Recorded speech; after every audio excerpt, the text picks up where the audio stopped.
Hello मेरे प्यारे बच्चों, की हाल चाल। आप सबों का एक बार फिर से आपके अपने YouTube चैनल NCERT पाठशाला पर बहुत बहुत स्वागत है। बच्चों, आज हम शुरू करने जा रहे हैं क्लास 6 की नई NCERT बुक जिज्ञासा का एक बहुत ही मजेदार और काम का अध्याय 5, जिसका नाम है लंबाई एवं गति का मापन। बच्चों, क्या आपने कभी सोचा है कि हम कैसे जानते हैं कि कोई चीज कितनी लंबी है या कोई गाड़ी कितनी तेज चल रही है? अगर हम मापन ना करें तो क्या हम सही बता पाएंगे? यही सब रोचक बातें हम इस अध्याय में आज आसान और सरल भाषा में समझने वाले हैं। तो तैयार हो जाइए क्योंकि आज का यह अध्याय आपकी सोच को और भी जिज्ञासु बना देगा। तो चलिए अब शुरू करते हैं और लाइन बाय लाइन इस अध्याय के सभी बातों को समझते हैं। ठीक है, तो शुरुआत कुछ इस प्रकार से है कि दीपा एक जिज्ञासु बालिका है। जैसा कि आप देख सकते हैं, ये जो दीपा नाम की लड़की है, ये एक जिज्ञासु लड़की है और इसे बहुत सारी चीजें जानने समझने में इसे बहुत अच्छा लगता है। ठीक है, वह 11 वर्ष की है और हरियाणा प्रांत के एक नगर में रहती है और ये इसकी जो उम्र है ना, वो 11 वर्ष ही है। और ये हरियाणा जो हमारे भारत में राज्य है, वही एक प्रांत में ये जो है रहती है। विद्यालय का नया सत्र आरंभ हो चुका है। दीपा को विद्यालय के लिए नई वर्दी चाहिए क्योंकि उसका कद बढ़ गया है। अब देखिए, विद्यालय की जो नया सत्र है, यानी कि इसका क्लास जो है वो चेंज होने वाली है। ये एक और आगे बड़े क्लास में जो है वो जाने वाली है और जिसकी वजह से इसको एक नया ड्रेस जो है वो फिर से चाहिए। और उसी सिलसिले में ये एक दर्जी के पास अपनी जो ड्रेस है, अपनी जो वर्दी है स्कूल का, वो सिलाने के लिए वो जाती है। और इस चैप्टर की शुरुआत कुछ इस प्रकार से की गई है ताकि आप भी इन चीज़ों से रिलेट कर पाएं, क्योंकि आप भी अक्सर इस तरह की चीज़ों से कभी न कभी गुजरे ही होंगे। और यहीं से आपको इस अध्याय में जो ये लंबाई एवं गति का मापन, ये जो चैप्टर का शीर्षक है, ये बहुत कुछ आपको यहाँ से आपको इस लंबाई एवं गति के मापन के बारे में जो है बहुत कुछ जानने को मिलेगी। आगे उसकी माँ उसे एक कपड़े की दुकान पर ले जाती है। वह 2 मीटर कपड़े का टुकड़ा मांगती है। दुकानदार एक धातु की मापन छड़ से उस कपड़े को मापता है। यानी कि ये जो अपना ड्रेस सिलाएगी, उस ड्रेस को सिलाने के लिए इसको जितनी भी कपड़े की आवश्यकता है, तो 2 मीटर ये दुकानदार से कहता है कि भाई हमें 2 मीटर के कपड़े चाहिए। और आप लोग जानते हैं कि 2 मीटर कपड़ों के लिए इसे दुकानदार जो है इस तरह के उसके जो मापन करने का कपड़ों का तरीका होगा, उसकी सहायता से वो शायद माप करके इसको देंगे। आगे उसके बाद दर्जी लचीले मापन फीते से दीपा की वर्दी का माप लेता है। फिर वहीं जब ये दर्जी के पास जाती है कि तो कुछ इस तरह के मापन फीते के जरिए उनका जो है एक कद मापा जाता है ताकि ड्रेस जो है वो उसे फिट बैठे। उसकी माँ दर्जी से कहती है कि वर्दी की लंबाई 4 उंगल यानी कि 4 उंगली की चौड़ाई के बराबर अधिक रखे, क्योंकि इसका साइज जो है इसकी जो उम्र है जैसे जैसे बढ़ी तो इसका कद भी जो है वो बड़ा हो गया। और उसकी माँ दर्जी को थोड़ा सा ये बता रही है कि भाई आप थोड़ा सा इतना 4 उंगली जो है वो आप अधिक रखिएगा। और कई बार हम लोगों के घर के भी बड़े सदस्य जो हैं, कभी इस तरह की चीज़ें जब भी जाते हैं तो जरूर जो है आप इस तरह की चीज़ों से रिलेट कर पा रहे हैं। आगे यहाँ आप देख सकते हैं कि ये जो दीपा है ये क्या सोच रही है। क्या फीता और छड़ उस पैमाने के समान है जो मेरी बड़ी बहन के ज्यामितीय बॉक्स में है? अब इसके मन में यहीं से ये क्यूरियोसिटी आती है, ये जिज्ञासा आती है। क्या ये जो छड़ है, जो कपड़े वाले ने इसे माप करके 2 मीटर कपड़ा दिया, या दर्जी के पास जो ये फीता का प्रयोग इसके कद को मापने के लिए किया गया, क्या इसकी दीदी की जो बॉक्स में जो एक स्केल होता है, आप लोगों के भी बॉक्स में होगा, क्या उसी बॉक्स के समान ये पैमाना है? यानी कि वो पैमाना बॉक्स में जो वो इंची है, वो जिस तरह की चीज़ों को माप रहा है, क्या उसी तरह की चीज़ें ये भी माप सकता है, ये भी माप सकता है? इस तरह की इसकी क्यूरियोसिटी आ रही है। फिर 4 उंगल से माँ का क्या तात्पर्य? फिर एक सवाल दूसरा इसके पास आ रहा है कि माँ ने जब दर्जी को कहा कि भाई 4 उंगल जो है आप थोड़ा सा ज़्यादा चौड़ा कपड़ा रखिएगा, उससे क्या तात्पर्य है, वो कौन से मापन का पद्धति है? अब इसी तरह की चीज़ों के बारे में आपको धीरे धीरे सभी जानकारियां जो है आगे मिलेगी। अब मैं इसे थोड़ा सा आगे थोड़ा कर लूँ तो इस तरह से आप चीज़ों को देख सकते हैं। अब यहाँ यही स्केल की बात कर रही थी जो इसकी बड़ी बहन के बॉक्स में जो है वो है।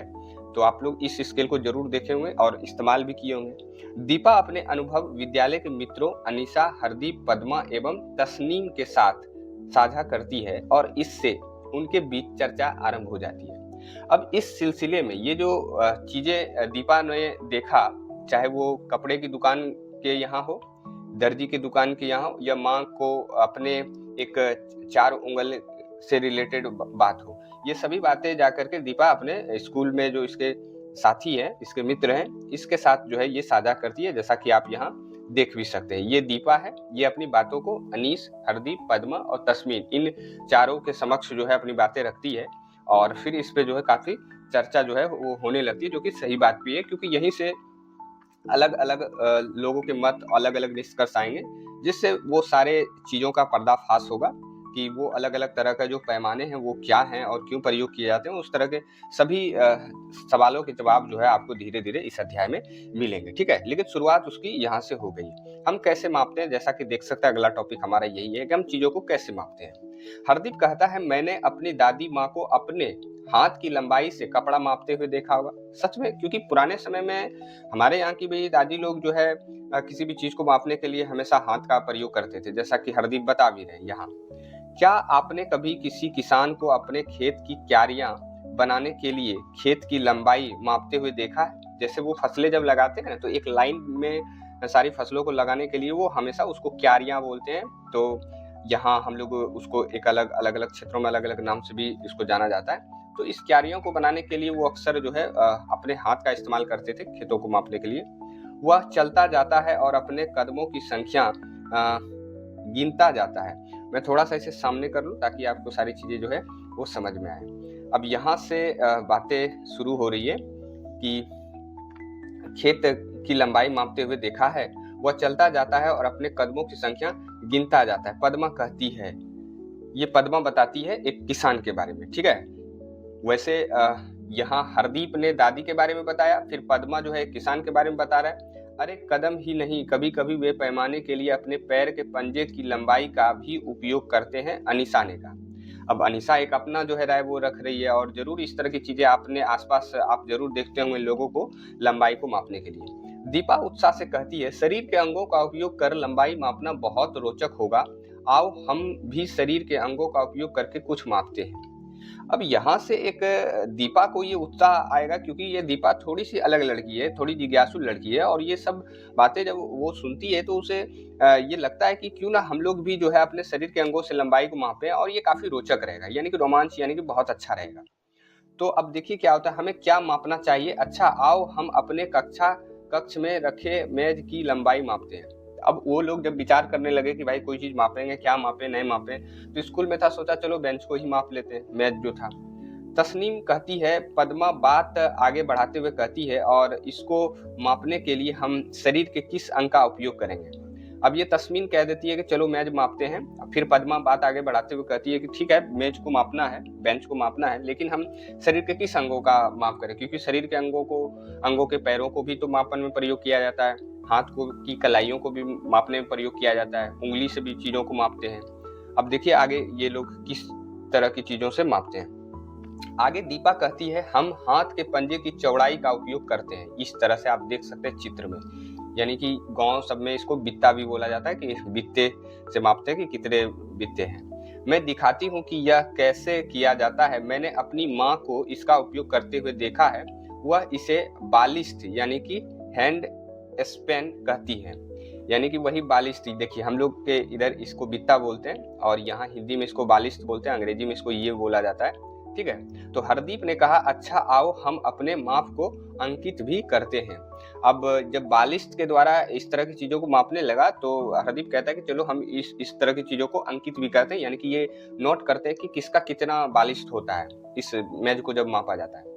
अब यहाँ आप देख सकते हैं कि एक तालिका बना दी गई है, और यहाँ आप देख सकते हैं कि विद्यार्थी का नाम अनीसा है, और इसके बालिस्तों की संख्या जब ये मैप को मापती है तो 13 से थोड़ा अधिक होता है। ठीक है, वही पद्मा का देखा जाए तो 13 है, तस्नीम का देखा जाए तो 13 से थोड़ा सा कम है, दीपा 13 एवं 14 के बीच में है, हरदीप 14 है।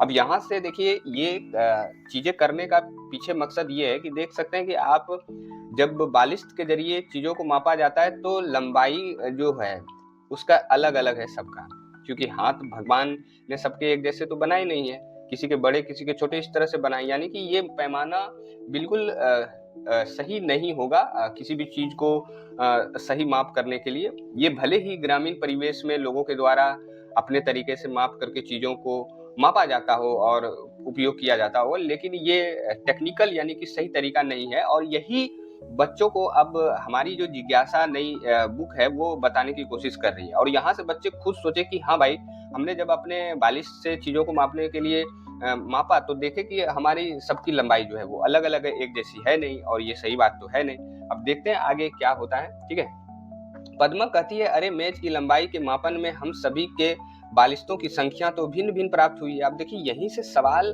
जो है वो शुरू होगा और यहीं से हमारा जवाब भी जो है वो मिलना शुरू होगा। फिर तब हम बालिस्तों में मेज की लंबाई के बारे में क्या कह सकते हैं। अब एग्जैक्ट क्या लंबाई है पता तो चलेगा ही नहीं, क्योंकि लंबाई की संख्या जो सबकी अलग अलग आई है, परंतु ये संख्याएं भिन्न क्यों होनी चाहिए, हरदीप विचार पूर्वक पूछता है। हरदीप बहुत अच्छा प्रश्न करता है कि ये संख्याएं अलग अलग क्यों होनी चाहिए। तस्नीम कहती है, मुझे लगता है कि इसका कारण हमारे बालिस्तों की माप अलग अलग होना है। अब तस्वीन अपना एक राय रखती है।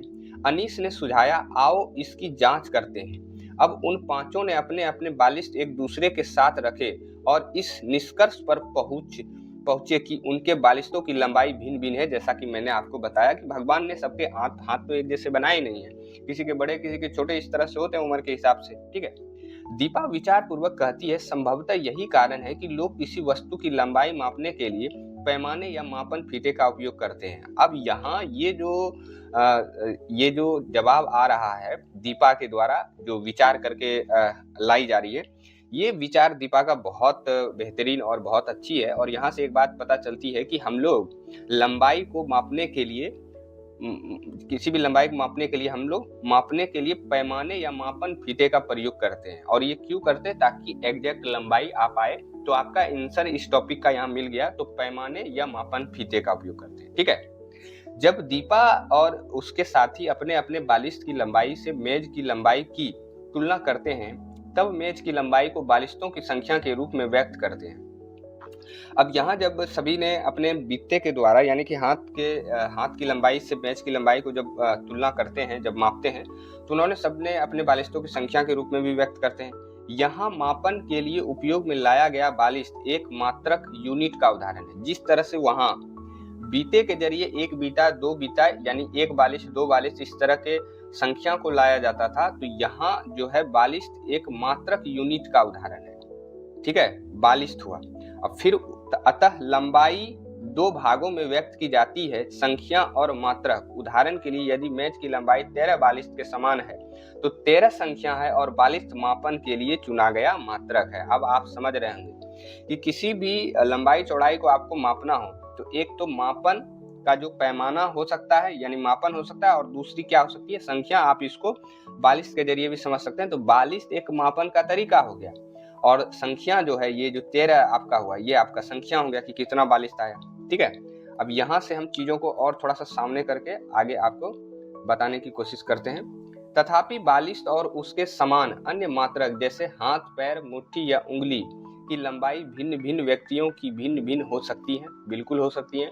अतः एक ऐसे मात्रक की आवश्यकता है जिससे अलग अलग लोगों द्वारा लिया गया एक ही लंबाई का माप एक समान हो। इसलिए यहाँ अब हम लोग बच्चे ये विचार कर रहे हैं खुद कि एक ऐसे मापन पैमाने का आवश्यकता आ रही है जो सारी चीजों को एक जैसे मापे।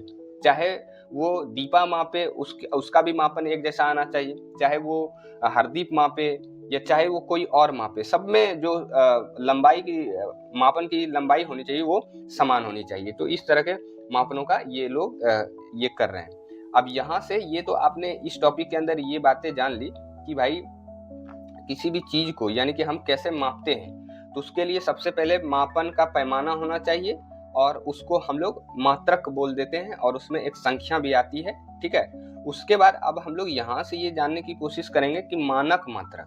मानक मात्रक यानी कि हर चीज को मापने के लिए एक पैमाना होना चाहिए, उसी को मानक मात्रक कहते हैं। और उसके बारे में इस टॉपिक के अंदर आपको मिलेगा, जो पूरी दुनिया में एक समान हो, यानी कि एक जैसे चीजों को मापता हो।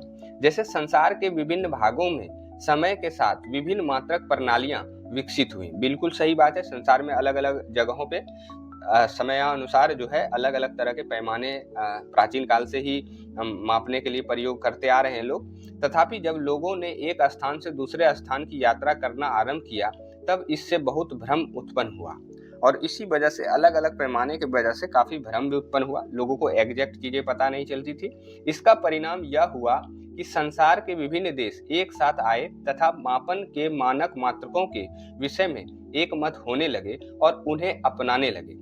इसकी वजह से कि भाई चीजें भ्रम में ना हो, चीजें एग्जैक्ट पता चले, सही पता चले, तो दुनिया के सभी अलग अलग जो देश हैं वो सभी साथ मिलकर के आए। उन्होंने अपना विचार विमर्श किया और सबकी एक मत हुई, सबने एक विचार रखा कि भाई एक ऐसा पैमाना होना चाहिए जो पूरी दुनिया में जो है वो उसका प्रयोग जो है मापने के लिए किया जाए। बाकी इंडिविजुअल अपने अपने जो देश हैं वो चाहे तो उन चीज़ों को मापने के लिए अपना एक अलग पैमाना भी जो है वो ला सकते हैं। अब यहाँ आपको पता चलेगा कि आजकल उपयोग में लाई जाने वाली मात्रक प्रणाली को अंतर्राष्ट्रीय मात्रक प्रणाली अथवा SI international system of units का संक्षेपाक्षर मात्रकों के रूप में जाना जाता है। यानी कि मैं आपको एक पॉइंट में बताऊं ना, तो आज देखिए मात्रक प्रणाली जो प्रयोग किया जाता है उसे अंतर्राष्ट्रीय मात्रक प्रणाली हिंदी में कहा जाता है। इंग्लिश में इसको SI यानी कि इंटरनेशनल सिस्टम ऑफ यूनिट्स जो है वो कहा जाता है। और यही पैमाना है जो पूरी दुनिया में किसी भी चीज को मापने के लिए प्रयोग किया जाता है। जैसे एग्जाम्पल के तौर पे लंबाई का SI मात्रक मीटर है, यानी कि पूरे दुनिया में लंबाई को मापने के लिए मीटर का प्रयोग किया जाएगा। बाकी इंडिविजुअल जैसे हम भारतीय लोग लंबाई को अलग अलग तरह से भी माप सकते हैं। किलोमीटर में भी हम लोग मापते हैं, फुट में भी मापते हैं, सेंटीमीटर में भी मापते हैं, लेकिन पूरे दुनिया में जो लंबाई को मापा जाएगा वो मीटर में मापा जाएगा। तो ये आप ध्यान में रखिएगा। और यही जो मीटर है ना आपका, यही आपका अंतर्राष्ट्रीय मात्रक प्रणाली है, या जिसको हम लोग international system of unit SI भी शॉर्ट में इसको बोल सकते हैं। अब इसका प्रतीक M है। चित्र 5.2 में 1 मीटर पैमाना दर्शाया गया है, जैसा कि ये आप देख सकते हैं, ये 1 मीटर पैमाना है। ठीक है, 1 मीटर को 100 बराबर भागों में विभाजित किया जाता है। प्रत्येक भाग को 1 सेंटीमीटर कहते हैं, यानी कि मीटर से छोटा होता है सेंटीमीटर। और आप देख सकते हैं कि 1 मीटर में 100 सेंटीमीटर होते हैं। ठीक है, यहाँ से आप ये बातें ध्यान रखिएगा। संभवतः आप मीटर पैमाने के एक छोटे से भाग से परिचित हैं जो आमतौर पर 15 सेंटीमीटर लंबा होता है। उसे चित्र 5.3 में दिखाया गया है। 15 सेंटीमीटर पैमाने को ध्यान से देखिए। इसमें सेंटीमीटर 0 से 15 तक अंकन है। 2 बड़े चिन्हों के बीच के भाग की लंबाई 1 सेंटीमीटर है, जैसे 1 से 2 के बीच अथवा 5 से 6 के बीच। ध्यान दीजिए कि इस 1 सेंटीमीटर लंबाई के, अब यहाँ से थोड़ा सा मैं बराबर कर लूँ तो सॉरी, यहाँ ये पैमाना ये जो है ना, यही आपका एक तरह का मीटर में अंकित किया गया और इसी के बारे में ये चीज़ें जो है वो बता भी रहा है। ठीक है, तो यहाँ मैं थोड़ा सा इसको जूम कर लूँ ताकि आपको चीज़ें एग्जैक्ट अच्छे से दिखाई दे। और यहाँ तक की बातें मैं शायद पढ़ चुका था। 0 से 15 तक अंकन है। 2 बड़े चिन्हों के बीच के भाग की लंबाई 1 सेंटीमीटर है, जैसे 1 से 2 के बीच अथवा 5 से 6 के बीच। ध्यान दीजिए कि इस 1 सेंटीमीटर लंबाई के भाग को फिर 10 बराबर भागों में विभाजित किया गया है। इन छोटे भागों में प्रत्येक की लंबाई को मिलीमीटर कहते हैं, यानी कि मापन का सबसे जो छोटा पैमाना है ना वो है मिलीमीटर। 1 मीटर में 100 सेंटीमीटर होता है, 100 सेंटीमीटर के बराबर होता है। और इसमें 100 सेंटीमीटर में 1 सेंटीमीटर की लंबाई को 10 बराबर भागों में यदि बांट दें तो आप वो मिलीमीटर में आ जाएगा। ये बातें यहाँ जो है वो बताई जा रही है। 1 मिलीमीटर लंबाई का वह सबसे छोटा मान है जिसे आप इस पैमाने का उपयोग कर माप सकते हैं, यानी कि इसी से आप जो है सेंटीमीटर, मिलीमीटर और मीटर तीनों पैमानों में चीजों को जो है वो माप सकते हैं। इसका मतलब 1 मिलीमीटर 1 सेंटीमीटर के 10वें भाग, यानी कि 1 मिलीमीटर बराबर 0.1 सेंटीमीटर के बराबर है।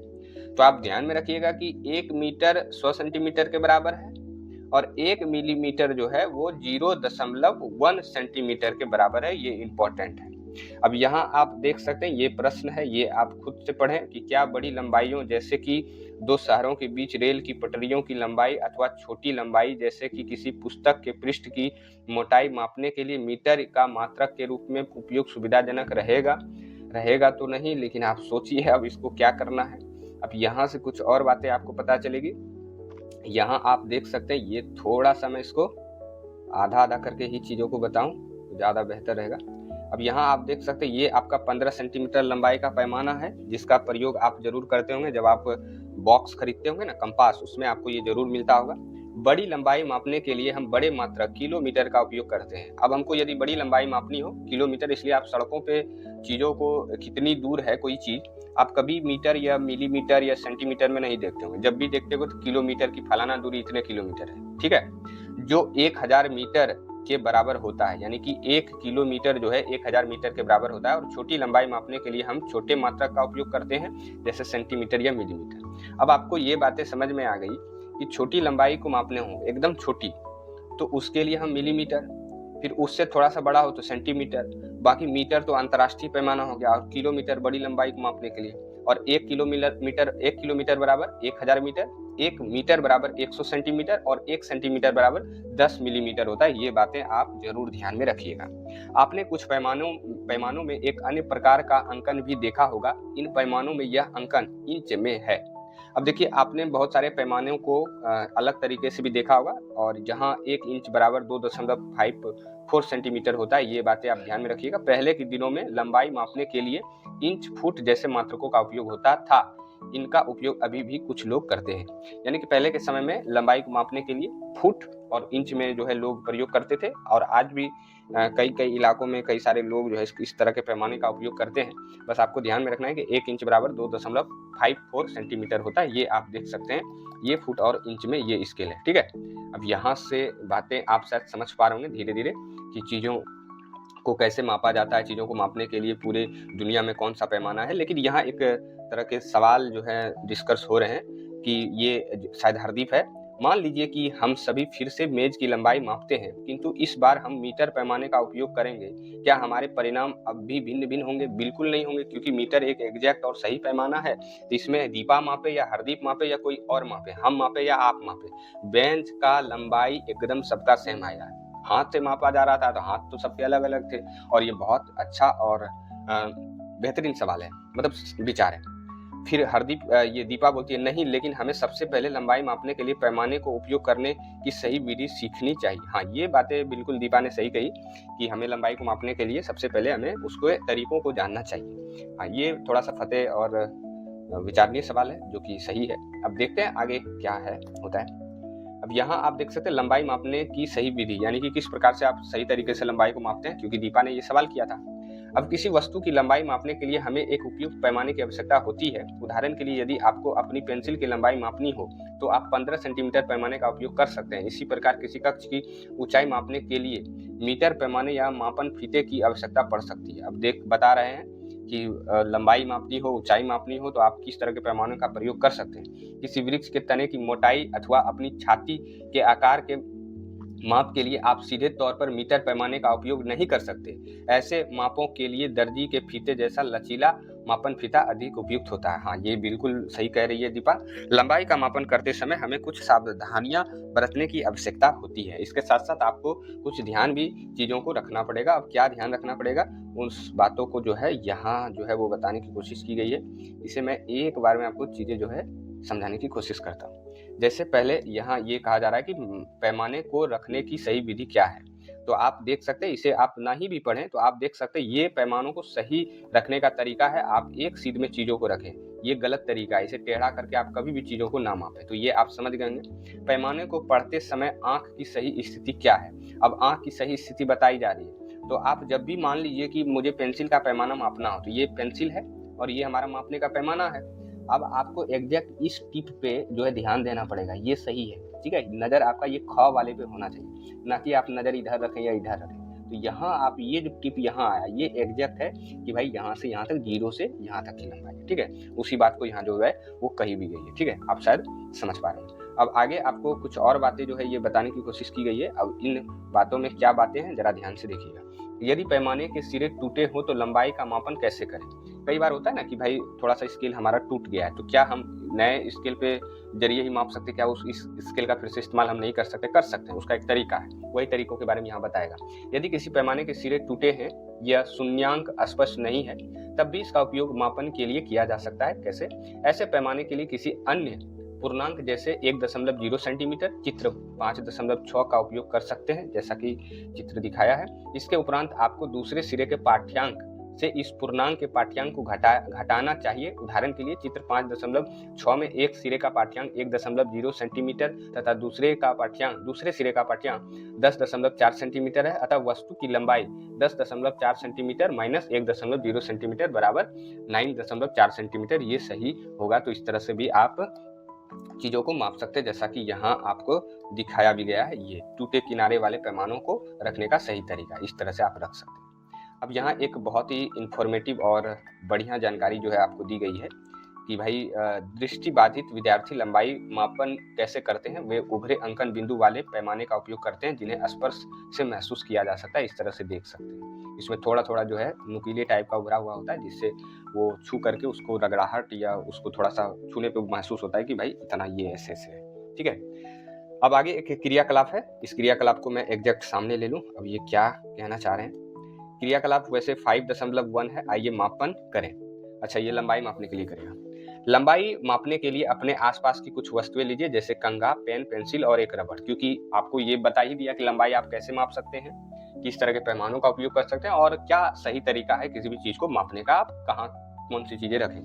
अब उसके हिसाब से यहाँ इसलिए अब चीजों को मापा जा रहा है, तो इस तरह की चीजें आप ले सकते हैं। मीटर पैमाने से उनकी लंबाई का एक एक करके मापन कीजिए और उसे तालिका में लिखिए। मान लीजिए कोई भी वस्तु आप माप रहे हैं, तो पहले वस्तु का नाम लिखिए, फिर वस्तु की कितनी लंबाई है ये आप नोट करें और ये मिलान करें कि क्या सभी लोगों की लंबाई एक समान आ रही है, तो एग्जैक्ट आप सभी चीजों को सही माप रहे हैं। ठीक है, अब आगे है लंबाई लिखते समय मात्रक लिखना ना भूलें। हाँ, ये बहुत जरूरी है ताकि ये पता चले कि आप किस तरह के पैमानों के जरिए चीजों को माप रहे हैं। अतः आपके परिणाम के दो भाग होंगे, एक भाग अंक एवं दूसरा भाग मापन का मात्रक। तो पहला भाग तो आपका जो भी संख्या होगा, अंक होगा, चाहे वो 2 हो, 4 हो, 5 हो, 10 हो, 20 हो, 100 हो। फिर दूसरा मात्रक कि क्या आप मीटर में माप रहे हैं, किलोमीटर में माप रहे हैं, सेंटीमीटर में माप रहे हैं, मिलीमीटर में माप रहे हैं, तो वो आपका मापन हो जाएगा। ठीक है, आपकी कक्षा में आपके कुछ मित्रों ने भी उन्हीं वस्तुओं की लंबाई मापी होंगी जिनका मापन आपने किया है। आपके द्वारा मापी गई किसी वस्तु की लंबाई की तुलना अपने मित्रों द्वारा मापी गई उसी वस्तु की लंबाई से करें। क्या मापी गई लंबाई समान है या थोड़ी भिन्न है? यदि समान नहीं है तो भिन्न होने के संभावित कारणों पर चर्चा करें। ठीक है, अब यहीं से आपको दिमाग में जो है बहुत सारी चीजें जानने को मिलेगी। यदि लंबाई समान है तो बहुत अच्छी बात है, यदि नहीं है तो आप देखें कि कहीं उनका पैमाना अलग तो नहीं है, चीजें अलग तो नहीं है। ठीक है, तो इस तरह की बातें पता चलेगी। अब यहाँ मात्रकों के प्रतीक हिंदी में भी वही रहते हैं जो अंग्रेजी में लिखते हैं। अतः किलोमीटर का संकेत किलोमीटर इस तरह से, मीटर का संकेत इस तरह से छोटी m, सेंटीमीटर cm एवं मिलीमीटर का संकेत mm लिखा जाएगा। वही इनका जो अंग्रेजी नाम होगा ना किलोमीटर, तो उसका पहला लेटर जो है उसको लिख करके इस तरह से। ध्यान दें कि इन संकेतों का पहला अक्षर भी अंग्रेजी वर्णमाला का छोटा अक्षर ही है जब तक कि ये वाक्य के आरंभ में न आ रहे हों। मात्रकों और उनके संकेतों के बहुवचन नहीं होते हैं, इसलिए इनके अंत में एस नहीं लगता है। मात्रक के संकेत के अंत में बिंदु का चिन्ह भी नहीं लगाया जाता है। लंबाई का मापन लिखते समय संख्या और मात्रक के बीच स्थान छोड़ना होता है। देखिए, मैं आपको सिंपल बताऊं ना, तो जैसे मीटर है ना, तो इसका एक रिप्रेजेंट इसको कैसे करेंगे शॉर्ट फॉर्म में, तो इसको इस तरह से एम से करेंगे। अब जैसे मीटर को आप अंग्रेजी में ऐसे लिख सकते हैं, तो इसका जो पहला लेटर है वो भी स्मॉल इस तरह से लेकर के इसको रिप्रेजेंट करते हैं। यही इसका प्रतीक या इसका एक तरह से कहे रूपांतरण या संकेत, इस तरह की चीजें हो जाती है। ठीक है, तो आप समझ पा रहे हैं और ये बहुत अच्छी जानकारी है जो आपको यहाँ मिल रही है, क्योंकि ये आगे की क्लास में बहुत काम आती है। ठीक है, अब हमारा जो अगला टॉपिक है वो है किसी वक्र रेखा की लंबाई मापना, यानी कि किसी भी वक्र रेखा की लंबाई जो है हम किस प्रकार से माप सकते हैं। अब अनीस और उसके माता पिता ने घर में उत्सव के अवसर पर सजावट के लिए विद्युत बल्बों की लड़ई लगाई, जैसा कि चित्र 5.7 में दिखाया गया है। लड़ई का मतलब वो जो झुकमुकिया बॉल होता है ना, घर में शादी विवाह में लगाया जाता है, तो वो जो है एक अनीस के घर में माता पिता जो है कोई उत्सव पे जो है वो लगा रहे हैं। उन्होंने लड़ी की आवश्यकता लंबाई का मापन कैसे किया होगा? वक्र रेखा की स्थिति में लचीले मापन फीते या धागे का उपयोग कर मापन किया जा सकता है, जैसे कि चित्र 5.8 में प्रदर्शित किया गया है। यानी कि यहाँ आप देख सकते हैं इस तरह से यदि किसी वक्र यानी कि कोई टेढ़ा चीज हो तो उसको हम किस प्रकार से माप सकते हैं वो जो है यहाँ बताने की कोशिश की गई है। इसके बाद धागे को सीधा किया जा सकता है बिल्कुल, और मीटर पैमाने का उपयोग कर उसकी लंबाई को मापा जा सकता है। पहले आप एक धागे से इस टेढ़े चीज को माप लें, फिर इस धागे को सीधा करके अपना जो आपका मीटर पैमाना जो है मापने का उससे आप माप लें तो आपको एग्जैक्ट सभी चीजें जो है आपको पता चल जाएगी। ठीक है, अब आगे कुछ और बातें हैं, इसको मैं थोड़ा सा सामने कर लूँ तो चीजें थोड़ी अच्छी रहेगी। अब यहाँ स्थिति का निर्धारण, अब यहाँ हम कुछ और नई चीजें जानेंगे। एक दिन शिक्षिका ने अपने विद्यार्थियों को सूचित किया कि उन्होंने 2 दिन पश्चात पास के एक उद्यान में, उद्यान यानी कि फैक्ट्री, शैक्षिक भ्रमण की योजना बनाई है। ठीक है, शिक्षिका विद्यार्थियों से प्रातः काल सीधे वहां पहुंचने के लिए कहती है। दीपा और उसके मित्र चर्चा करने लगते हैं कि उद्यान उनके विद्यालय की तुलना में पास होगा या दूर होगा। अब ये है क्योंकि यहाँ भी दूरी का पता चलेगा।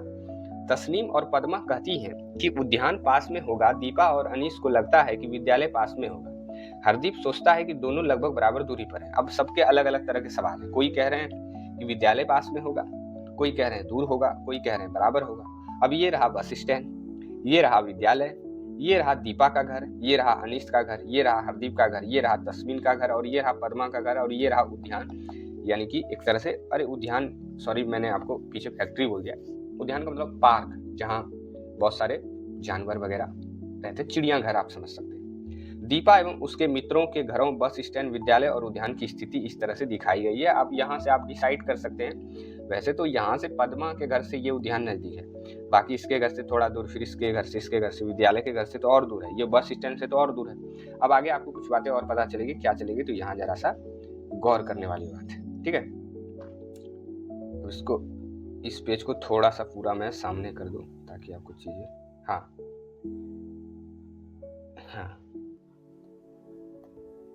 अब देखिए, आप क्या सोचते हैं कि कौन सही है? सभी सही हैं, तब उनका प्रक्षण भिन्न भिन्न क्यों है? क्योंकि वे विद्यालय और उद्यान की दूरी का अनुमान अपने अपने घरों से कर रहे हैं। अच्छा, अपने अपने घरों से कर रहे हैं, इसी वजह से उनको ऐसा लग रहा है। इसके विपरीत, यदि उन्होंने एक ही वस्तु या स्थान जैसे कि बस स्टैंड से दूरी के बारे में सोचा होता तो उनके प्रेक्षण समान होता। किसी वस्तु की दूरी का निर्धारण किसी नियत वस्तु या बिंदु के सापेक्ष किया जाता है और इस बिंदु को संदर्भ बिंदु कहते हैं। ठीक है, अब देखिए, किसी को भी चीज को आपको मापना हो, जैसे मान लीजिए कोई ए पॉइंट है और मुझे ये बी पॉइंट को मापना हो, तो हमको ए पॉइंट से चीजों को मानना पड़ेगा। ठीक है, ना कि कोई यहाँ एच पॉइंट पे है, कोई इधर से मान रहा है, कोई सी पॉइंट पे है तो इधर से मान रहा है, कोई डी पॉइंट पे है इधर से मान रहा है। तो इस कंडीशन में क्या होगी, दूरियां हमेशा अलग अलग आएगी। एक आपको बिंदु मानना पड़ेगा फिक्स, जिसको यहाँ संदर्भ बिंदु कहा जाता है, और वहां से आप चीजों को माप सकते हैं। कुछ दिन पश्चात हरदीप उत्साह पूर्वक अपने मित्रों से कहता है, आओ हम सभी खेल के मैदान में चलते हैं। खेल शिक्षिका चाहती है कि हम खेल दिवस के लिए चूना पाउडर से रेखाएं खींचकर कबड्डी कोर्ट बनाने में उनकी सहायता करें। पद्मा, हमें अधिक लंबाई के मापन फीते की आवश्यकता होगी, इस खेल के कक्ष से लेते हैं। अब अधिक पैमाने का इस तरह का बड़ा फीता चाहिए तो बोल रहा है यहाँ के हम कक्षा से जो है इस चीजों को ले सकते हैं। ठीक है, अब आगे यहाँ चीजें भी दिखाई गई है, इस तरह से आप देख सकते हैं। तो यहाँ दीपा, आओ सबसे पहले मैदान में हम एक ऐसा बिंदु निश्चित कर लें जहां से हम रेखाएं खींचने के लिए दूरी मापेंगे। इस बिंदु को हम अपना संदर्भ बिंदु कहते हैं। ये बिल्कुल दीपा का बहुत अच्छा आइडिया है, और ये संदर्भ बिंदु है। अब इसी संदर्भ बिंदु से चीजें इधर भी मापी जाएगी, चीजें इधर भी लगाया जाएगा, चीजों को इधर किया जाएगा, इधर किया जाएगा। इससे सारी दूरियां जो है वो समान रहेगी और खेल भी काफी रोमांच होगा और सही नियम और कायदे कानून से होगा। अब आगे आपको कुछ इस तरह की चीजें और है। ठीक है, कुछ दिन पश्चात पद्मा बस से अपने नानी नाना जी के मिलने के लिए दिल्ली जा रही थी। ठीक है, नाना नानी से मिलने दिल्ली जा रही है पद्मा, और पद्मा जा रही है। वह दिल्ली पहुंचने के लिए उत्सुक थी और सड़क के किनारे लगे किलोमीटर सूचक पत्थरों को पढ़ रही थी। 1 किलोमीटर सूचक पत्थर पर दिल्ली 70 किलोमीटर लिखा था, ये आप देख सकते हैं। इसके पश्चात अगले किलोमीटर सूचक पत्थर पर दिल्ली 60 किलोमीटर लिखा था। प्रत्येक क्रमागत किलोमीटर सूचक पत्थर यह इंगित कर रहा था कि वह अपने नानी नाना जी के घर के निकट पहुंच रही थी। ये बिल्कुल है, आपने भी जरूर कहीं एक्साइटमेंट में कहीं नाना नानी मामा मामी के घर यहाँ जाते होंगे, तो आप जरूर रास्ते में चीज़ों को देखते जाते होंगे कि भाई आप कितनी दूर बचा, कितनी दूर बचा, और ये काफ़ी रोमांचक और काफ़ी अच्छा भी लगता है ये चीज़ें करने में। आपने जरूर कई बार किया होगा, ठीक है। अब यहाँ ये किलोमीटर सूचक पत्थर क्या दर्शाते हैं? पद्मा यह निष्कर्ष कैसे निकाल पाती है कि वह अपने गंतव्य स्थान के निकट पहुंच रही है? अभी कैसे पता करेगी? तो अब कुछ और बातें इस तरह से यहाँ जो है वो जानने को मिल रही है, ठीक है। अब यहाँ आप देख सकते हैं कि ये किलोमीटर सूचक पत्थर दिल्ली से उसकी दूरी को इंगित कर रहे थे। अतः इस परिस्थिति में दिल्ली संदर्भ बिंदु है, यानी कि दिल्ली जो है वो संदर्भ बिंदु है। दिल्ली को संदर्भ बिंदु मानकर विभिन्न किलोमीटर सूचक पत्थरों की स्थितियां। यदि किलोमीटर सूचक पत्थर दिल्ली 70 किलोमीटर दर्शाता है, जैसे कि चित्र 5.13 में दिखाया गया है, तो हम कह सकते हैं कि पद्मा की स्थिति दिल्ली से 70 किलोमीटर दूरी पर है। जब किलोमीटर सूचक पत्थर पर दिल्ली 60 किलोमीटर लिखा होता तो पद्मा की स्थिति दिल्ली से 60 किलोमीटर की दूरी पर है। और ये बहुत बिल्कुल आसान और सिंपल सी चीजें हैं जो आप समझ रहे होंगे कि दिल्ली को एक पॉइंट मान लिया और वहां से देखा जा रहा है कि अब वो 60 किलोमीटर दूर है, अब वो दिल्ली से 70 किलोमीटर दूर है, या ऐसे है, ठीक है। तो ये बातें आप समझ रहे होंगे। और इस तरह से किसी भी दूरी की एग्जैक्ट लंबाई मापी जाती है और ये देखा जाता है कि भाई कौन सी चीज कितनी दूर है, और एक उसी को संदर्भ बिंदु कहा जाता है। अब यहाँ एक पॉइंट है कि क्या इसका तात्पर्य है कि संदर्भ बिंदु के सापेक्ष पद्मा की स्थिति समय के साथ परिवर्तित हो रही है? बिल्कुल। किसी वस्तु की स्थिति एक संदर्भ बिंदु के सापेक्ष कब परिवर्तित होती है? क्या यह तब भी परिवर्तित होती है जब वस्तु गतिशील होती है? ये पॉइंट है, ठीक है। अब आगे गतिशील वस्तुओं के बारे में यहाँ बताएंगे, ठीक है। आइए अब हमारा अगला टॉपिक है गतिशील वस्तुएं। अब गतिशील वस्तुएं समझने के लिए सबसे पहले हम लोग क्रियाकलाप 5.2 आइए खोज करें, ठीक है। अपने आसपास की वस्तुएं देखिए और 5 गतिशील वस्तुओं तथा 5 ऐसी वस्तुओं की सूची बनाइए जो स्थिर यानी विराम अवस्था में है। यानी कि 5 आपको ऐसे 5 ऐसे वस्तुओं की आपकी सूची बनानी जो कि एक तो गतिशील हो और दूसरा क्या हो, विराम हो यानी कि स्थिर हो। अपने प्रेक्षण को तालिका 5.3 में लिखिए। विचार कीजिए कि आपने यह कैसे सुनिश्चित किया कि कोई वस्तु गतिशील है अथवा स्थिर है। अब तालिका 5.3 में अपने निर्णय का औचित्य लिखिए। यानी कि आपने जो भी 5-5 गतिशील वस्तुओं की सूची बनाई होंगी और 5 स्थिर वस्तुओं यानी कि विराम वस्तुओं की सूची बनाई होंगी, आपने ये कैसे डिसाइड किया? ये आपने कैसे जाना कि कोई चीज़ गतिशील है या फिर वो विराम यानी कि स्थिर है? तो उसके लिए यहाँ गतिशील वस्तुएँ हैं और फिर ये स्थिर वस्तुएँ हैं। इसका औचित्य यानी कि इसका सही आपने कैसे ये डिसाइड किया कि गाय खेत में चर रही है, तो वो गतिशील है या फिर विराम है? उसी तरह से मान लीजिए कोई पेड़ बहुत दिनों से एक ही जगह पे है, तो वो कैसे स्थिर है? तो ये आपको कुछ बातें जो है यहाँ औचित्य के तौर पे बतानी है। अब उसी के बारे में यहाँ थोड़ी-सी जानकारी दी गई है और मैं आप लोगों को बेसिकली बता दूँ कि कोई भी चीज़ गतिशील हो या स्थिर हो, सबसे पहले आपको वही सापेक्ष बिंदु या कोई एक को रेफ़रेंस मान करके आपको चलना पड़ेगा और उसके अकॉर्डिंग यदि वो समय के साथ उसमें अपने उसकी स्थान में कोई बदलाव या कोई परिवर्तन आ रहा है, तो उस हिसाब से आप समझिएगा कि वो गतिशील है और फिर वो यदि एक ही जगह पे स्थिर है, तो वो आपका समय के साथ उसमें कोई बदलाव नहीं दिख रहा है, तो वो स्थिर यानी कि विराम अवस्था में होगा। इसी के बारे में यहाँ जो है इस पॉइंट में बातें जो है वो बताई गई है। मैं आपको शॉर्ट में इसकी बातें जो है बता दिया है।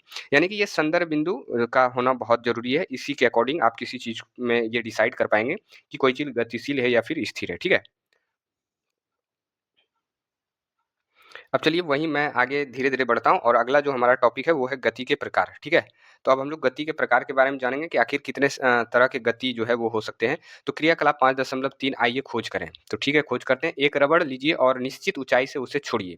एक रबड़ लेना है और कुछ ऊँचाई से आपको उसको छोड़ना है। उसकी गति का अवलोकन कीजिए कि वो किस प्रकार से नीचे जो है वो गिर रही है। क्या रबड़ एक सरल रेखा के अनुदिश गति करती है?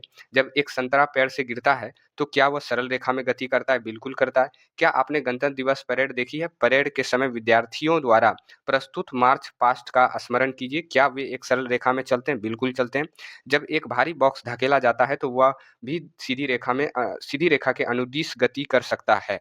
ठीक है? जब कोई वस्तु सरल रेखा के अनुदिश गति करती है तो उसकी गति को सरल रेखीय गति कहते हैं। देखिए यहाँ सबसे पहले गति के प्रकारों में सबसे पहला जो गति आपके सामने आता है वो है सरल रेखीय गति। और जब कोई चीज़ एक सरल रेखा के अनुदिश गति करेगा तो वो आपका सरल रेखीय गति होगा और अपने चारों ओर के परिवेश से इसी प्रकार की गति की पहचान कीजिए और अपने आस-पास आप देखिए कि इस तरह की गतियाँ हैं कि नहीं। वैसे यहाँ आपको एग्ज़ाम्पल के तौर पे बता बता दूँ तो यहाँ ये रबड़ आप किसी ऊँचाई से छोड़ते हैं तो ये सरल रेखा के अनुदिश नीचे गिरेगी तो ये एक सरल गति हो गया।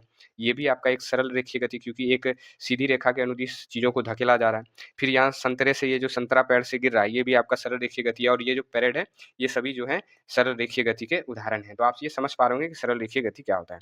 अब सरल रेखीय गति के अलावा और भी कई सारी गतियाँ होती हैं, परंतु क्या वस्तुएँ हमेशा सरल रेखा के अनुदिश ही गति करती हैं? बिल्कुल ऐसा नहीं हो सकता है।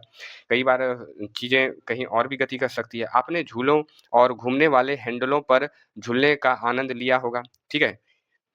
तो यहाँ अब एक अलग तरह की गति के बारे में आपको बताएगा। क्या गति के ये प्रकार भी सरल रेखीय गति हैं? बिल्कुल नहीं है, ये तो अलग तरह की गति है क्योंकि सरल रेखीय गति तो एक सीधी रेखा के अनुदिश चीज़ें जाएगी तो उसे हम लोग सरल रेखीय गति कहेंगे। अब क्रियाकलाप 5.4 आइए जाँच करें। तो आइए जाँच करते हैं। एक धागे के एक छोर पर एक रबड़ या एक आलू बाँधिए जिस यहाँ आप देख सकते हैं। इसके दूसरे छोर को हाथ से पकड़िए तथा इसे चित्र 5.15 को 15 की तरह घुमाइए। इसकी गति का अवलोकन कीजिए। क्या रबड़ की गति घूमने वाले हिंडोलों की गति के समान है? जब कोई वस्तु वृत्तीय पथ के अनुदिश गति करती है, तब उसकी गति वृत्तीय गति कहलाती है। यानी कि वृत्तीय पथ इस तरह से चारों ओर यदि ये गति करती है कोई भी चीज़, तो उसको वृत्तीय गति कहेंगे। जैसे ये आपका वृत्तीय गति होता है। बचपन में आपने मेला वगैरह में इस तरह की चीज़ें जो है वो देखी होंगी। तो ये आपका सरल रेखीय गति है। ठीक है? ओह सॉरी ये आपका वृत्तीय गति है। ठीक है? अब आगे मैं आपको बता दूँ कि हमारा जो अगला है कि अब कुछ और गतियों के बारे में हम लोग जानेंगे। तो पहला हमने सरल रेखीय गति के बारे में जाना, दूसरा वृत्तीय गति के बारे में जाना। अब क्रियाकलाप 5.5 आइए जाँच करें कुछ और गतियों के बारे में। एक धागे के एक छोर पर एक रबड़ या एक आलू बाँधिए इस तरह से। धागे का दूसरा छोर पकड़कर रबड़ को लटकाइए। अपना हाथ स्थिर रखिए। दूसरे हाथ का उपयोग करते हुए धीरे से रबड़ को एक ओर ले जाइए और फिर छोड़ दीजिए। क्या यह एक माध्य स्थिति के इधर-उधर गति करता है? बिल्कुल करता है। क्या इसकी गति झूले की गति के समान है? नहीं, झूले की गति के अच्छा हाँ, झूले की गति के समान हो सकता है। जैसे झूला इधर जाएगा, फिर इधर आएगा, फिर इधर जाएगा, फिर इधर आएगा। उसी तरह से ये भी इधर जाएगा, फिर इधर जाएगा, फिर इधर जाएगा, फिर इधर जाएगा। तो जब कोई वस्तु किसी नियत स्थिति के इधर-उधर गति करती है, तब उसकी गति दोलन गति कहलाती है। नियत स्थिति जैसे यहाँ ये नियत स्थिति हो गया, इसके इधर जाएगा, फिर इधर जाएगा, फिर इधर जाएगा, फिर इधर जाएगा। झूले का नियत स्थिति ये हो गया, इसके पीछे जाएगा, इसके आगे जाएगा, इसके पीछे जाएगा, इसके आगे जाएगा। तो इस तरह की गति हो तो दोलन गति। तो यहाँ 3 तरह की गतियों के बारे में अभी तक हम लोग जान चुके हैं, सरल रेखीय गति, वृत्तीय गति और तीसरा क्या था? दोलन गति। अब एक और गति हमारे सामने आएगी, जो कि उसी सब का कुछ उसी गतियों से ये निकल कर के आता है और क्रियाकलाप 5.6 आइए जाँच करें। लगभग 50 सेंटीमीटर लंबी धातु की एक पतली पट्टी लीजिए। इसका एक छोर मेज़ पर दबा दीजिए। आप इसे दबाने के लिए कुछ पुस्तकों या एक ईंट का उपयोग कर सकते हैं। इस तरह से आप देख सकते हैं। पट्टी के दूसरे छोर को थोड़ा दबाइए और फिर छोड़िए। पट्टी के इस छोर की गति का अवलोकन कीजिए। क्या ये ऊपर-नीचे गति करती है? यह भी दोलन गति का उदाहरण है। बिल्कुल दोलन गति का उदाहरण हो सकता है, लेकिन इसका कुछ एक अलग ही नाम है। जैसे यहाँ आपको इस बॉक्स में ये पता चलेगा कि यदि कोई वस्तु एक निश्चित समयांतराल के बाद अपनी गति दोहराती है, तो उसकी गति आवर्ती गति कहलाती है, जो कि दोलन गति का ही एक तरह का वेरिएंट हो जाता है। जब कोई वस्तु वृत्तीय गति में होती है, तब वह बार-बार वृत्तीय पथ के अनुदिश गति करती है। दोलन गति करती हुई वस्तु भी इधर-उधर गति करते हुए अपनी गति को दोहराती है। वृत्तीय गति एवं दोलन गति दोनों ही प्रकृति में आवर्ती गति है, ठीक है? तो प्रकृति में इसे आवर्ती गति के तौर पे भी जानते हैं। तो मोटे-मोटे तौर पे आप देखें तो 4 तरह की गतियों के बारे में आपने जाना, सरल रेखीय गति, वृत्तीय गति, दोलन गति और आवर्ती गति, ठीक है? क्रियाकलाप 5.7 आइए पहचानें। चित्र 5.18 में दर्शाए गए बच्चों का पार्क देखिए अथवा किसी बच्चों के पार्क का भ्रमण कीजिए। विभिन्न प्रकार की गति पर ध्यान दीजिए, उनका सरल रेखीय, वृत्तीय एवं दोलन गति में वर्गीकरण कीजिए, ठीक है? अब यहाँ आप देख सकते हैं, यहाँ जो ये बच्चे खेल रहे हैं, अलग-अलग तरह की गति कर रहे हैं। आपको ये ध्यान रखना है कि तालिका 5.4 में सभी गति सूचीबद्ध कीजिए। आपने किसी गति को किसी विशेष वर्ग में क्यों रखा, इसका औचित्य बताइए, यानी कि इसके कारण को भी आपको बताना है। जैसे कि यहाँ देखें तो आप यही वो दोलन गति का उदाहरण हो जाएगा। ये शायद वृत्तीय गति का उदाहरण हो जाएगा। फिर ये आपका जो है एक तरह से आवर्ती गति का एग्ज़ाम्पल हो सकता है, ये सरल रेखीय गति का एग्ज़ाम्पल हो सकता है। तो इस तरह से आपको कारण भी बताना है और इन गतियों के बारे में भी बताना है। यहाँ इस बॉक्स में आप इन बातों को दर्ज भी करें, ठीक है? तो शायद आप ये बातें शायद आप ये चीज़ें बातें समझ रहे हो। अब यहाँ से ये अध्याय जो है हमारा समाप्त होता है, ठीक है?